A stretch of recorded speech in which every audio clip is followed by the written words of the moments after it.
Today we're talking the next level Pulsar, a revolutionary coffee dripper that has taken the coffee community by storm. Here's the differentiator for being on the brain. I don't have access to things ahead of time. I take a lot of time to think about things. This is just my hobby still. So the selling point is that if I'm using it, it's probably been through the paces. It's probably been used in what is a normal way. So I'm not putting it through rigorous testing. I'm using it on a daily basis like you would use it. I'm recommending it to friends if I feel like it's something I'm interested in. Now, of course, too, I know a little bit more about this and the origins of this than the normal person. So maybe that introduces some bias. And of course, I've read Jonathan Gagne's book as well. So maybe that introduces some bias. And that's up front. Let's talk a little bit about this brewer. It's innovative in its design. It's a collaboration with the aforementioned astrophysicist, that's a mouthful, Jonathan Gagne. He promised when he developed it limitless brewing possibilities. It's this combination of the best of percolation and immersion techniques. What does that mean? Okay, it also talks about zero bypass. Without getting into too much detail, what it means is that when you're pouring water over coffee, there's an opportunity with some drippers and in your traditional mocha pot or in your your Mr. Coffee to have water go around the coffee bed. When it goes around the coffee bed, of course, it's water. You're bypassing the coffee, meaning that you get more water to the ratio between water and the coffee. The amount of solids dissolved from the coffee is less. And that impacts the flavor and the balance in your cup. So what we want to do today is break down the different parts of the Pulsar and tell you what helps you to get the experience that it offers. Let's talk a little bit about the aesthetics and the design. When you see it, you're going to think that it resembles a spaceship or some kind of rocket. I don't know. I have the black version of it. It's got clear walls. It's made of plastic and rubber. The different materials, they have a space-aged feel to them. If you've seen an AeroPress, which is another type of no bypass dripper, it'll have a familiar feel to you, but it has a different setup. It has a projections on the base and a shallow shower screen. It has a unique hole pattern in it that contributes to a unique aesthetic. The slight drawback is that the tap that operates the valve can feel a bit finicky, maybe not quite as smooth as I would like it, or maybe that later iterations will have. So perhaps in the future, you'll get a more refined version of it. Maybe they'll have something like the AeroPress has, a premium version of it. I've heard that they're working on, again, I don't get access to the new stuff, but a more narrow version of this. We'll talk about that a little bit later. The lack of refinement, though, isn't seen in the rest of the product, I don't feel like. I feel like it's made well. The corners are well put together. Everything feels like it is going to last, which is important and something that I'm going to use every day. Let's talk a little bit more about that build quality and the materials. Build quality and materials. The Pulsar boasts an impressive build quality. Thank goodness these days with all the microplastics, it uses a BPA-free copolyester to form the transparent parts. Of course, anytime there's plastic involved and heat, you should be worried. That's just reality. But in the end, it forms a durable and reliable, to my knowledge. And again, it's designed by an astrophysicist, so it gives me some contentment with the materials. But it feels good in your hand too. I can't totally attest to the longevity. I've had it for over a year now. But I think that the plastic rubber hybrid is going to last.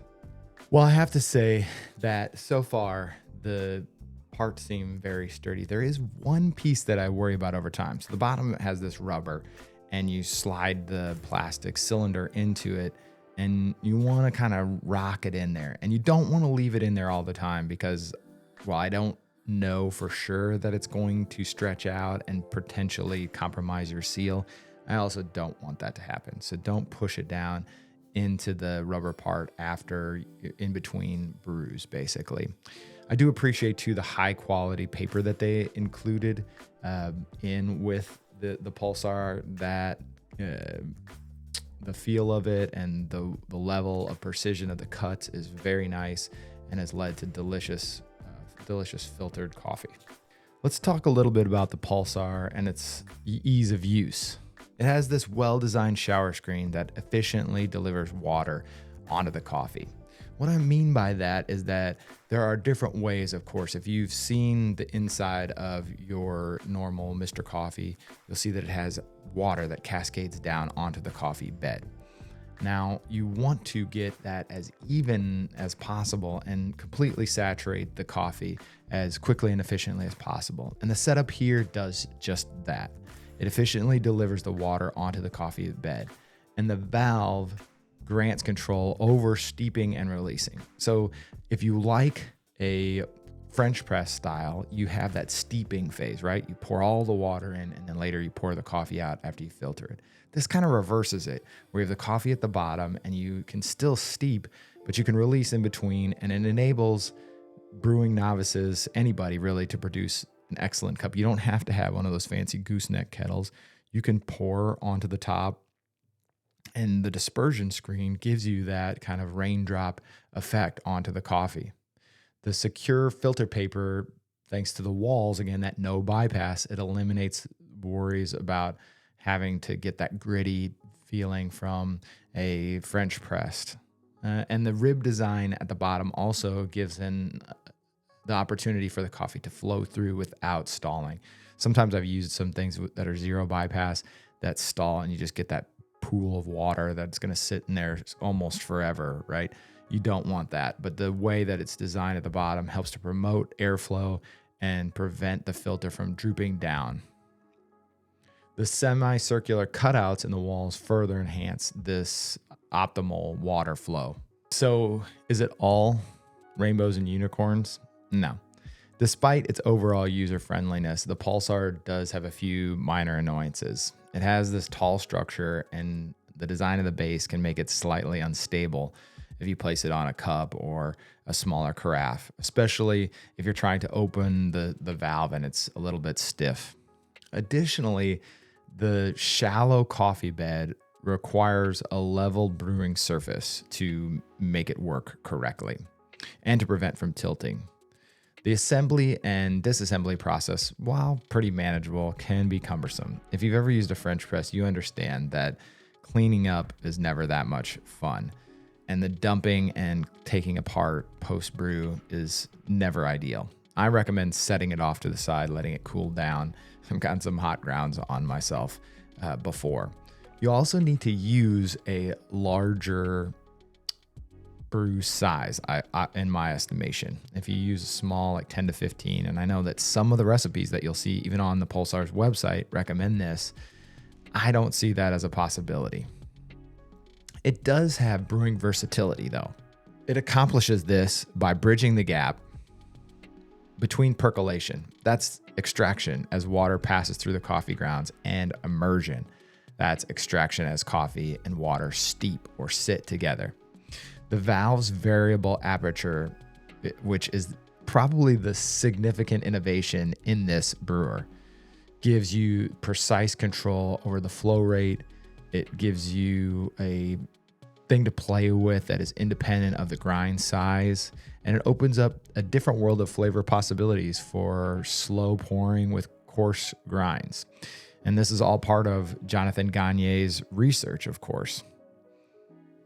His recipe, he offers up a recipe that's the starting point. It uses a 1:17 ratio, which is a little longer than I brew with at times. Again, goes over hits 20 grams of coffee, so 20 to 340, that amount of coffee that I feel like is necessary in this brewer. Let's talk about value and target audience. At $65, it offers excellent value considering its design and build. It's ideal for filter coffee enthusiasts who enjoy the brewing ritual. You're not going to get this if you just want the very basics, but it's pretty easy too. It's certainly not just another dripper. It's a variation on existing drippers, but it's also innovative. It's versatile, user-friendly, and it's designed with high-quality materials. Any coffee aficionado would love this brewer, and I would recommend it. Again, just me brewing with this on a regular basis and recommending it to family members, for me, means a lot.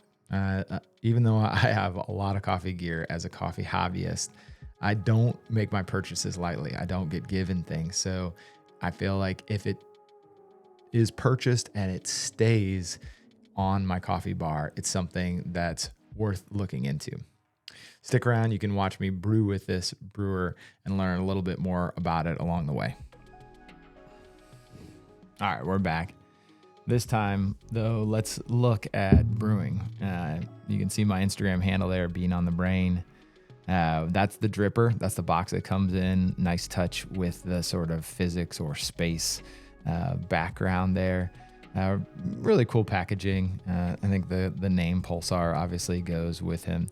So I picked 2 recipes. Here's the first, the steep and flush. Very simple recipe in the end. 20 grams. 340.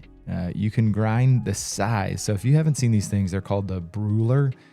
Cruve makes it, another company. But you can, again, like kind of get an idea of a Every grinder is different, but it gives you some standard reference points. You see, of course, here that I have the gooseneck kettle, not necessary. And then you can see that I've got that dispersion screen where it's having the rain come down here onto the coffee. You'll see me do a little bit of a kind of twist on there. So this one starts, I'm adding about 100 grams of coffee. I've got the kettle at 94 degrees Celsius. Got to stick, if you're an astrophysicist, with Celsius. You guys can look up the Fahrenheit. And then you'll see me wet WDT. So if you've heard of WDT, that is using this fancy needle thing that you see going in there and agitating the coffee. Again, when you're not getting as much kettle agitation, so the big stream of water, you're getting those raindrops on there. Sometimes you want a little bit more agitation with a manual form. So that's what I'm doing there, is taking that WDT tool, stirring up the coffee grounds, trying to get some more of those solids to intermix with the water. I also wanted to highlight his book here again, The Physics of Filter Coffee. If you're interested in coffee, this will get you as deep as you can possibly go. If you read through this book, I promise you are down the rabbit hole. But anybody can pick something up on it. It has brewing recipes with a lot of popular brewers as well. You saw me swirl in there, give it a bit of a swirl as well there too. And the next part, so after the 100 grams and the WDT, I'm going up to 200 grams. Again, this is that immersion phase. So I've got the valve closed. So all the water and the coffee are mixing together. So again, there's that swirl. So I've got a nice wide carafe below it, so no worries about it falling off at all. You could see the time on there, but not quite used to my camera there. I'm actually using a drone, a DJI Neo, to film this, so it's hovering in front of me. So what I'm saying there, though, is that I'm about to open the valve. And then I end up cooling the kettle down and waiting for the drawdown to pulse the remaining 140 grams. It has nice markings on the side too, where you can see where to keep the slurry. So you want to make sure that you've got the slurry, at a certain height, depending on your brew. This one I'm going for a total brew time of about 3 minutes and 30 seconds to 4 minutes. When you don't have as much agitation, you can go for a bit longer brew. Again, if you have that fast filter and that high agitation with a kettle, you don't necessarily want that long of a brew time. But if you have the water and the coffee sitting together, just kind of chilling out together, the opportunity to give a little bit more time is awesome. I had a coffee already made, so it's nice to take a sip there. Sometimes while you're brewing more coffee, that's the sign of a real coffee enthusiast. So again, I'm pointing out the height of that column. It's nice to monitor that. You don't want, depending on your recipe, you don't want more water in there than is necessary. So this is again that last pour that I'm gonna do after I release the valve and kind of wait for that drawdown time. It's fun to watch this brewer too, because you can have that little moments of pause between it. One tip I have watching this back on camera here is that I hold the base of the brewer when I hit that valve. If you just go for that valve, I would recommend against it. Could it tip over? I don't know. I haven't had that happen, but would you want it to tip over? Absolutely not. So definitely, as I'm doing, grip the bottom of the base there as you're twisting the valve, and you'll see how quickly this thing runs through the base as it is. Again, high quality filter, but it has a nice consistent flow rate, not too fast, but it also prevents that stalling by allowing for it to the air underneath it, the way it's constructed, the air underneath it to flow, and the coffee and water just flow through that bed of coffee. No bypass. Everything goes through the coffee, through that paper filter, and you can see that's the end of our first brew there. Delicious. I think I was brewing a Tim Wendelboe, a geisha from Honduras, I think, on that one. The next one is a really one that I really love. It's a Pepe coffee from Say. That was a collaboration with Brian Kwan, another YouTuber. You should definitely look at him if you are interested in these types of brew videos. Boy, he goes deep in this one. The next recipe that we're gonna look at is a little bit different. It's by another guy who really helps to promote this and had a hand in kind of the promotion of this. His name's Scott Rao. Again, a 20 gram 1-17. I think that 20 gram dose is really important. You see that I did the non-Celsius there for everyone else. I've got this one at about 207 degrees. He recommends this one all the way up to 212. Had a little below that, but I think that's fine. Again, the grind on this one, you can see the grinder there, grounded on that Zerno Z1. You get it from 800 to 1,000.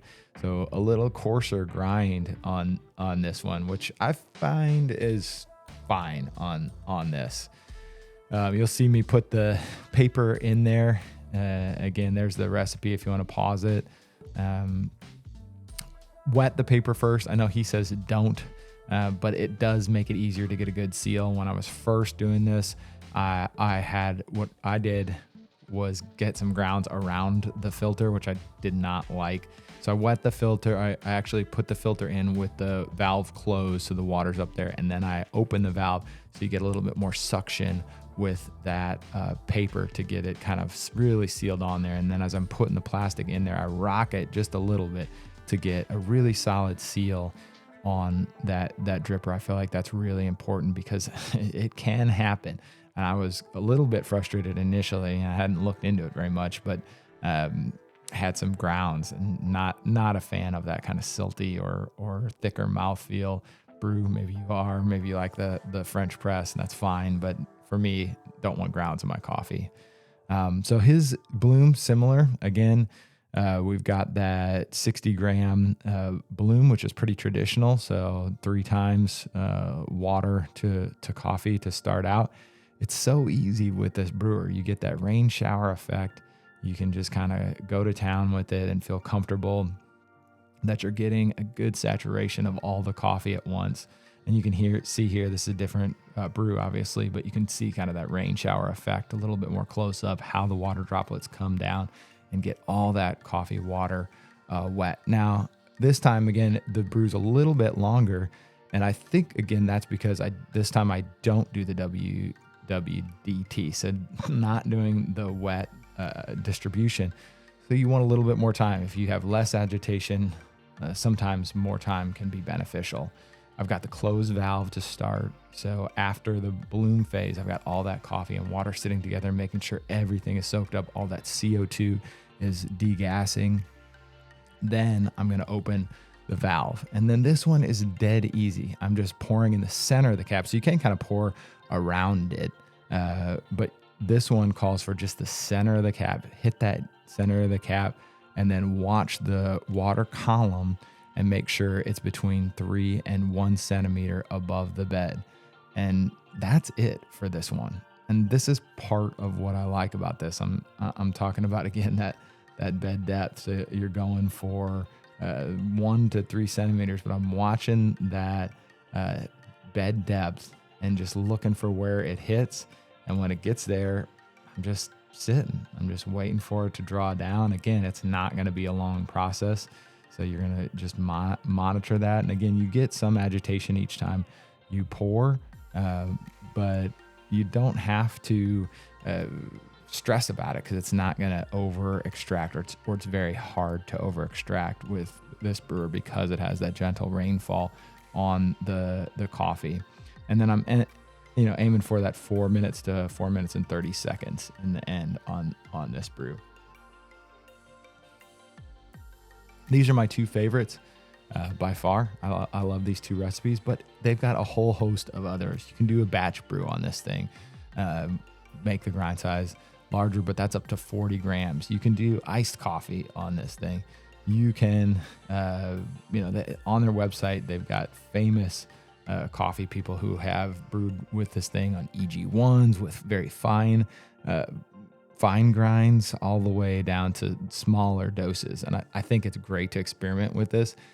I feel like it could certainly replace a French press too, where you just don't want that silty feeling. You can just steep and release a large amount of coffee, like fill it up, leave it for 8 minutes, and then release it. That's not my preferred style of brewing coffee, but I certainly think that that's completely viable in this. And it's easier to clean up than a French press. You don't have all those grounds in the bottom that you have to like scoop out with a spoon. You have the paper that you have to knock out, but of course then it's pretty easy because you can just knock that out into your trash can. I had a lot of fun brewing these, and I hope that you are interested in this brewer and check it out. You can see it, they're draining, and the wonderful kind of steam coming off the top. The cap, of course, holds some of the heat in, so that can help keep that slurry temperature high and keep things extracting. It's just a really fun thing to brew with. So I hope that everybody's enjoyed this, and if so, hit the like and subscribe, and maybe I'll do some more of these videos.